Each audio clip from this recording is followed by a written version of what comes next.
Hi hello నమస్తే, నేను మీ జోగి bro. అందరికీ నమస్కారం. Welcome to my channel Jogi Jagadish YouTube channel. Easy gardening tips కోసం ఫాలో అవ్వండి. ఇంట్లో చామంతి పూలు రెడీగా ఉన్నాయి పూయటానికి, దాని తాలూకు వీడియోని మీ అందరికీ నేను చూపిస్తున్నాను. ప్లీజ్ అమ్మ ఒక్క లైక్ ఇవ్వండి. అలాగే కొత్త వాళ్ళు ఎవరైనా మొదటిసారి మన ఛానల్ చూస్తుంటే ప్లీజ్ సబ్స్క్రైబ్. ఇంకా ఈరోజు విశేషం ఏంటంటే, గులాబీ మొక్క అన్నది చాలా రోజుల నుంచి పూలు పోయట్లేదు. ఈ చామంతి మొక్కలను చూసుకోవటంలో వీటిని కొంచెం నెగ్లెక్ట్ చేశాను. ఎందుకు ఏంటని ఈరోజు నేను బాగా పరిశీలిస్తే నాకు తెలిసింది ఏంటంటే, చేప పులుసుల కొమ్మలకి అన్నింటికి ఒక టైపు తెగులు అన్నది వచ్చింది. అది ఇంతకుముందు కూడా వస్తుండే, ఇప్పుడు కూడా వచ్చింది. అది కనుక మనం చూడకపోతే మొక్క అన్నది అలా ఎండిపోతూ ఉంటుందన్నమాట. కొన్ని రోజులకు మొక్కను ఆ కొమ్మల్లో ఉండే రసాన్ని పీల్చేసి ఇవి అలా చంపేస్తాయి.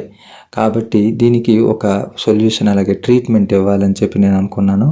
ఎండిపోయిన కొమ్మలన్నింటినీ ఎప్పటికప్పుడు మనం ఏ మొక్కకైనా సరే ఇలా తొలగించుస్తూ ఉండాలి. ఎందుకు ఎండిపోయాయంటే, అక్కడ ఈ ఫెస్ట్ అన్నది ఈ విధంగా అటాక్ అవ్వబట్టి అది అలా తినేయటం వల్ల కొమ్మలు ఎండిపోయి, అలాగే మనం చూడకపోతే చెట్టులో ఉండే కొమ్మలన్నీ పూర్తిగా ఎండిపోయే అవకాశం ఉంటుంది. కాబట్టి మనం ఎప్పటికప్పుడు మొక్కలను పరిశీలిస్తూ ఉండాలి. నజర్, ఆ కాన్సన్ట్రేషన్ ఒక్కసారి దృష్టి పెడుతూ ఉండాలి. ఏంటి, ఎలా ఉన్నాయి మొక్కలు, ఆకులు ఎలా ఉన్నాయి, కొమ్మలు ఎలా ఉన్నాయి అనేది చూస్తూ ఉండాలి. అయితే ఇప్పుడు వీటిని అన్నిటిని నేను చక్కగా మొత్తంగా ట్రిమ్ చేసుకొని కట్ చేసేస్తున్నాను. కొమ్మలన్నింటిని అలా కట్ చేయటం వల్ల ఏంటంటే నాకు ఈజీగా ఉంటుంది. ట్రిమ్మింగ్ అన్నది, అలాగే ప్రూనింగ్ అన్నది ఏ మొక్కకైనా ఎప్పటికైనా చేస్తూ ఉంటే దాని రిజల్ట్ అనేది బాగుంటుంది. మళ్ళీ లేత చిగుళ్ళు వచ్చి మనకు పూలు ఎక్కువగా పూయడానికి అవకాశం ఉంటుంది. ఇది ఒక సీక్రెట్ టిప్ గార్డెనింగ్లో.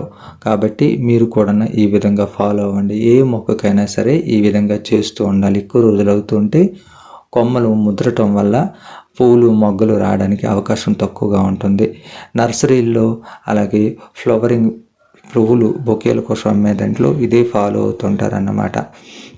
మనం కూడా దీన్ని ఎలాగ ఫాలో అవుదాం. చుట్టూ ఉండే కొమ్మలను చక్కగా కట్ చేసుకొని చక్కగా అవన్నీ నేను తీసేసాను. ఇప్పుడు నేనేం చేస్తానంటే, ఒక సీక్రెట్ అంటే నా గార్డెనింగ్లో ఎప్పుడు నేను వాడేది చాలా ఈజీగా దొరుకుతూ ఉంటుంది. ఎవరికైనా దొరకకపోతే నాకు చెప్తే నేను దాన్ని సరఫరా చేస్తాను. మరి నెంబర్ కూడా నేను ఇస్తాను డిస్క్రిప్షన్లోను, అలాగే వీడియో పైన ఇస్తానన్నమాట. ఇది మన గార్డెనింగ్లో ఉండవలసినది, చాలా ఇంపార్టెంట్. ఇంతకుముందు వీడియోలో కూడా నేను చెప్పాను, షాప్ అన్నదన్నమాట దీని పేరు. ఇది నీలము అలాగే పచ్చ రంగులో ఉంటుందన్నమాట. ఇది మనకు చాలా విశేషమైన రిజల్ట్ అనేది వస్తుంది. ఇలాంటి పొలుసు తెగుళ్ళని మనం ఏ మందు స్ప్రే చేసినా కూడా పోదు. దానికి చాలా పకడ్బందీగా ప్లాన్ చేసుకోవాల్సి ఉంటుందన్నమాట. అయితే ఇప్పుడు దాన్ని ఎలా చేస్తున్నాను ఏంటనేది ఇప్పుడు మనం చూద్దాం. ఇదిగోండి, ఇది ఆ సొల్యూషన్ అనమాట. దీన్ని సాప్ అంటారన్నమాట. ఇది నీలము అలాగే గ్రీన్ కలర్లో ఉంటుంది. ఇది నాకు చాలా హెల్ప్ అవుతుంది గార్డెనింగ్లో. నేను ఎప్పుడు దీన్ని ఎక్కువగా యూజ్ చేస్తుంటాను. మొక్కల్లో ఉండే మట్టిలో ఉండే శిలీంధ్రాలను కూడా ఇది నీటిలో కలిపేయటం వల్ల ఇది మనకు ఎంతో కంట్రోల్ అవుతుంది. అవి శిలీంధ్రాలన్నీ చనిపోతాయి. అలాగే మొక్క పైన స్ప్రే చేయటం వల్ల కూడా ఎటువంటి తెగుళ్ళు ఉన్నా పోతాయి. అలాగే ఇటువంటి ప్రాబ్లమ్స్ వచ్చినప్పుడు కూడా కొంచెం థిక్గా బాగా కలుపుకొని, మనము మరీ పల్చగా కాకుండా థిక్గా కలుపుకోవాలి. కలుపుకున్నాక దానిని మనం ఇంట్లో వాడుకునే టూత్ బ్రష్ పాతది ఒకటి తీసుకొని దాన్ని చక్కగా ఇలా స్క్రబ్ చేసుకోవాలన్నమాట. స్క్రబ్ చేసుకొని ముందుగా మనము దీనిని ఇలా చేసుకోవటం వల్ల మనకు అలా మొత్తం టూత్ బ్రష్తో ముందు కలుపుకొని రెడీగా ఉంచుకున్నాక నేనేం చేశానంటే, ఫస్ట్ ఓన్లీ ఆ టూత్ బ్రష్తోనే, అంటే ఒట్టి నీళ్ళతోనే చక్కగా దాన్ని కొంతవరకు నేను నిర్మూలించాను.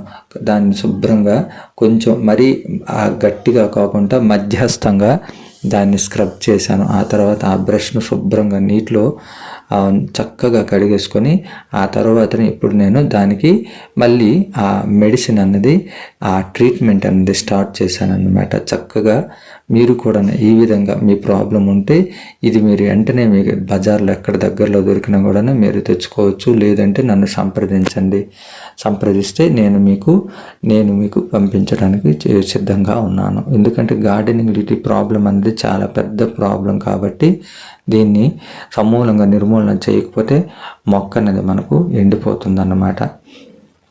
చక్కగా మొక్క మొత్తం ఇలాగే చక్కగా పెయింట్ వేసేట్టుగా దానిని రాసుకోవాలి. రాసుకున్నాక ఇంకా వేరే కొమ్మలకు లేని చోట కూడా కొంచెం కొంచెం అప్లై చేసేస్తే బాగుంటుంది. లైట్గా అప్లై ఉండటం వల్ల అవి మనకు కనపడకపోవచ్చు.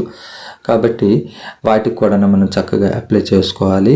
అప్లై చేసుకుంటే మనకు చక్కగా అవి మీరే చూస్తారు కదా, ఒక 3 డేస్లో మనకు అవన్నీ పోతాయి. లేదు అన్నప్పుడు మళ్ళీ ఒకసారి మనం అప్లై చేసుకోవచ్చు. అలాగే కొమ్మలు కట్ చేసిన ప్లేస్లో నేను అక్కడ అలోవెరా జెల్ అన్నది నేను అప్లై చేశాను. ఎందుకంటే ఇక్కడ మనము ఆవు పేడ కానీ గేదె పేడ కానీ ఏదైనా అంటించుకోవచ్చు. అది నాకైతే అందుబాటులో లేదు కాబట్టి ఇప్పుడు అలోవెరా జెల్ రాసుకోవటం వల్ల ఆ కొమ్మలన్నిటికీ చక్కగా ఎండిపోకుండా ఉంటాయి. ఎటువంటి ఫంగల్ ఇన్ఫెక్షన్ కూడా రాకుండా ఉంటుంది. కాబట్టి మీరు కూడా గులాబీ మొక్కలు కట్ చేసేటప్పుడు ఈ విధంగా చేస్తున్నారా?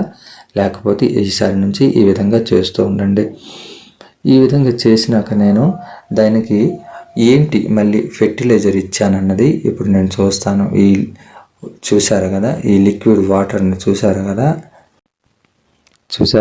ఈ లిక్విడ్ ఫెర్టిలైజర్ చూసారు కదా, ఇది చక్కగా 48 అవర్స్ అయిందన్నమాట. చక్కగా రెడీ అయిపోయింది, ఫార్మేషన్ అన్నది అయిపోయింది.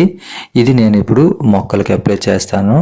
అది నేను వేసినాక చూడండి 10 డేస్లో మళ్ళీ మొక్క ఎలా అన్నది రెడీ అవుతున్నదో మీరే చూస్తారు. నెక్స్ట్ వీడియోలో అదంతా మనం చూద్దాం. మరి ఈ వీడియో కనుక మీకు నచ్చినట్లయితే please subscribe. Easy gardening tips కోసం నన్ను ఫాలో అవ్వండి. ఒక లైక్ చేయండి, సబ్స్క్రైబ్ చేయండి. మీ గ్రూప్స్లో మీ ఫ్రెండ్స్కు, మీ స్నేహితులకు, మీ బంధువులకు వీడియోని షేర్ చేయండి. గార్డెనింగ్ గురించి మెలకువలు నేర్చుకోండి. Happy gardening. Take care.